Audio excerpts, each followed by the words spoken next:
Hey everybody. So this is Tech Talk Tuesday. Better late than never, right? It's still Tuesday. It's 11 o'clock almost here. Part of the problem with doing Tech Talk Tuesday this week, as was the same issue 2 weeks ago, is that there's not a lot of good stuff that I want to share that I'm seeing. I don't know what the reason is. I think that a lot of the new tech stuff, people are focusing on doing coronavirus, COVID stuff, and it just doesn't interest me, honestly, and I don't think that's worth me sharing with you guys. So there was nothing this week that came up out of all the blogs and all the things that I follow. The machine learning curation didn't come up with anything. So what I want to do is talk about some existing tech that I use to make my life easier. And the first one, and it's sort of an illustrative example, but the first one is right over there, that little white thing that you see there that's in our endless pool. This is an endless pool, by the way, really cool. It's about 15 feet long, and it's got a big jet at the back there, so you can swim in place. So we love this thing. And we built this was an old plumber's garage, this structure. So we redid that, and now we have our pool here, which is great.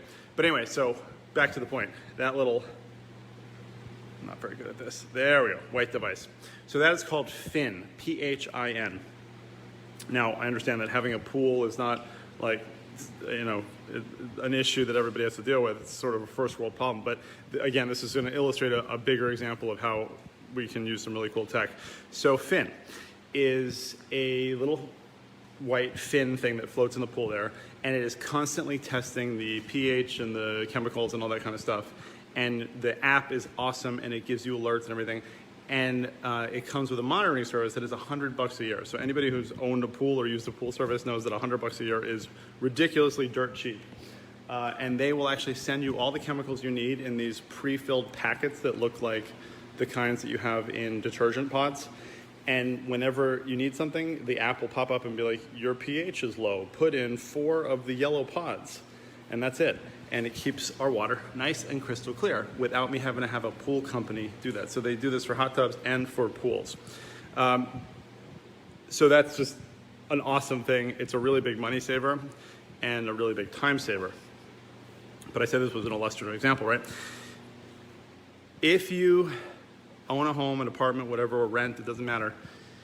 You can Google pretty much anything that you have in your home and the word Wi-Fi, or anything and the word Alexa. And you will almost inevitably find something that is a smart home device that works that way. So you want lawn sprinklers, that's something. I'm not sure about that. That was Alexa.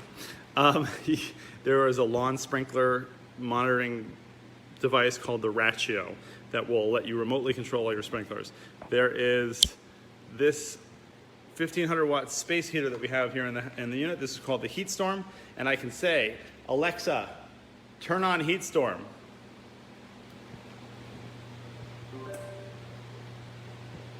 And it's on. You might have heard it click on.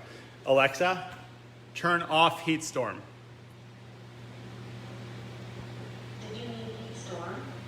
Yes. And it's off. Always think Alexa's not going to work when you're on a Facebook Live. So there's that. Thermostat is an obvious one. Everybody sort of has that, right? We've got the Nest smoke detectors here. Right? So we have those all over the place. Ready. Press to test. There you go.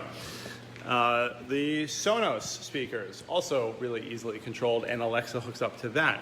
And then we have the Blink cameras, as you can see here. And I've got one over in the corner over there. So the Blink cameras are really awesome too. They're made by Amazon and they work with Alexa. If you have an Alexa device that has a screen on it, you can tell her it to show you the camera, it will show it on there. And then using IFTTT on my phone, I can actually have it automatically arm the system or disarm it when we enter or leave the property. So then it has motion detection built in and all that kind of stuff. So, but again, you could say dishwasher Wi-Fi, faucet Wi-Fi, faucet Alexa, who knows? Any kind of vacuum, you can, Roombas now are hooked up to Alexas and things like that. So any of these things that you use in your home, and really, I mean anything, like I said, lawn sprinklers, there's robotic lawn mowers even, right? So light bulbs, speakers, all of these things, and I know this is not like some amazing revelation that there's smart home devices, but it's really kind of cool what you can find when you search for any of those kind of things and the word Wi-Fi or the word Alexa. And these things will make your life easier. And a lot of times, they'll actually save you a lot of money on using some other kind of service or other more labor-intensive option. So that's what I wanted to share for today, for Tech Talk Tuesday. Actually, no, that's not true. I'll give you one more thing I want to talk about, which relates to distance learning. So I have 4 children in 2 different schools. One school is using Microsoft Teams and Zoom. The other school is using Google Classroom and Google Meet. It's too bad that they're paired that way, because I've been very displeased with Microsoft Teams. For this use case, I can see how it would be different for a business, but one of the big issues that comes up with using it for schooling is they have an assignment section in each subject, which is great, but you can't see a child's entirety of their assignments. You can't see all their assignments in one place. You have to click through each subject to see even if there is an assignment and then what they are. Whereas in Google Classroom, it's so tightly integrated with the Google sort of universe that you can hit to do, and it will show you every assignment the kid has. It will show them on your Google Calendar. And when the assignment has a Google Doc, you can edit the Google Doc and then submit it automatically to the teacher. So as far as organization for schooling stuff, Google Classroom is a huge winner in my book. Now, Google Meet doesn't hold a candle to Zoom, in my opinion. And not that Zoom is necessarily the end-all, be-all for video conferencing, but for this purpose, it is way better.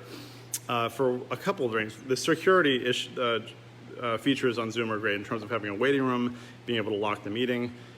But really simple thing that I'm kind of surprised you can't do with Google Meet is the host of the meeting cannot mute or unmute people in Google Meet. They have to do it themselves, which is a little challenging sometimes with young children. Whereas with Zoom, of course, you can mute and unmute as you want. So that's my review of those tools so far. Have a great night, everybody. This has been another Tech Talk Tuesday, and I will see you next week. Hopefully there'll be some new and juicy tech to share with you then. Make it an effective night.